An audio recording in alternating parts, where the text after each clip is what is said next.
Machine learning சீரீஸில் நம்ம பார்க்க போகிற டாபிக் மல்டி கிளாஸ் கிளாசிஃபிகேஷன். அதாவது மோர் தென் ஒன் கிளாஸ் இருக்கும். மோர் தென் ஒன்னுன்றதை விட டூன்னு சொல்லிடலாம். ஏன்னா பைனரி கிளாசிஃபிகேஷனாக ரெண்டு, எஸ் நோ ட்ரூ ஃபால்ஸு.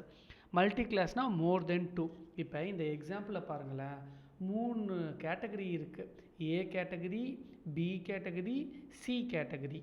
ஓகேங்களா? அப்போ இது பைனரி கிளாசிஃபிகேஷனில் வராது. பைனரி கிளாசிஃபிகேஷன் வந்துச்சுன்னா நீங்கள் ஈஸியாக கன்ஃபியூஷன் மேட்ரிக்ஸை பில்ட் பண்ணிவிட்டு ட்ரூ பாசிட்டிவ் எது, ட்ரூ நெகட்டிவ் எது, ஃபால்ஸ் பாசிட்டிவ் எது, ஃபால்ஸ் நெகட்டிவ் எதுன்னு கண்டுபிடிச்சிட்டு போயிடலாம். இப்போ மோர் தென் 2 வந்தது மல்டி கிளாஸ் கிளாசிஃபிகேஷன். மோர் தென் 2 வரும்போது எப்படி?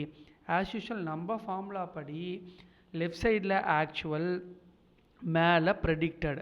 இப்போ இந்த மேட்ரிக்ஸை பார்த்தீங்கன்னா தெரியும், 40 மாடல் கண்டுபிடிச்சது 40, மேலே தான் ப்ரெடிக்டட் இருக்கும்.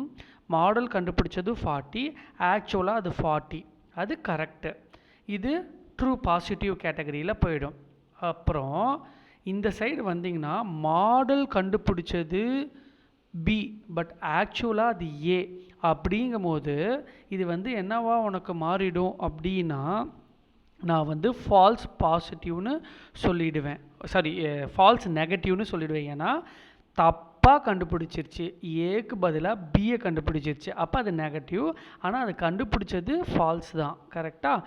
ஸோ அதே மாதிரி மாடல் ப்ரெடிக்ட் பண்ணது சி, ஆனால் அது ஃபால்ஸு. ஸோ அதுவும் ஃபால்ஸ் கேட்டகரி. இது எப்படி அவங்க அண்டர்ஸ்டாண்ட் பண்ணிக்கிறதுனா, எந்த கேட்டகரியை கால்குலேட் பண்ணுறீங்களோ அந்த கேட்டகரியை வச்சுட்டு ரெஸ்ட்டு எல்லாமே ஒரு இடத்துக்கு போயிடணும். அப்போ இதில் இந்த 40ன்ற இடம் ட்ரூ பாசிட்டிவ். அப்போ இது எல்லாமே ஃபால்ஸ் நெகட்டிவ். ஏன்னா மாடல் கண்டுபிடிச்சது தப்பு. அப்போ அப்படியே இந்த டயகனல் வரும்போது இது எல்லாமே ஃபால்ஸ் பாசிட்டிவ். ஏன்னா மாடல் ஏன்னு கண்டுபிடிச்சிது, ஏ கேட்டகரிங்கிறத இப்போ நாம் பாசிட்டிவாக வச்சுக்கலாம். ஓகே, பி அண்ட் சியை நெகட்டிவாக வச்சுக்கலாம். அந்த ஆஸ்பெக்டில் யோசிங்க.